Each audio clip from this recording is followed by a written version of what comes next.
Guys, kauuwi lang namin from Tagaytay and hindi tayo nakapag-shoot dahil sobrang lakas po ng ulan dahil sa bagyo. But bago matapos tong araw na to, I just want to share this with all of you, lalo na sa mga Filipino working abroad na gusto magkaroon ng vacation home dito sa Pilipinas. This residential community is located in Midland West. So located to guys inside the master plan of Tagaytay Highlands, no? 1,800 hectares master plan, and I guess 50% pa lang po yung nade-develop natin dito. But to give you a broad view, sa loob po ng Tagaytay Highlands, meron tayong tinatawag na Tagaytay Highlands, Midlands, and Greenlands. But this one, Trialva po, no, dito po located ang ating residential sa may bandang west side of Midlands. Alam mo, last time na pumunta kami dito, hindi pa kami nakapasok dun sa pinaka main entrance dahil ginagawa siya. Pero ngayon, sobrang gawa na rin po pala, even yung signages natin sa Trialva. So meron din tayong amenities sa loob ng Trialva. Magkakaroon din tayo ng Eco Park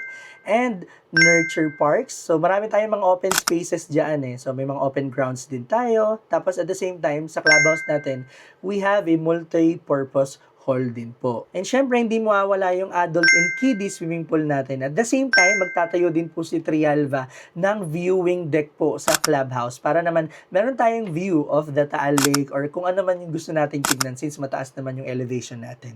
On our next video, pag-usapan natin kung magkano aabutin yung presyo ng lot dito.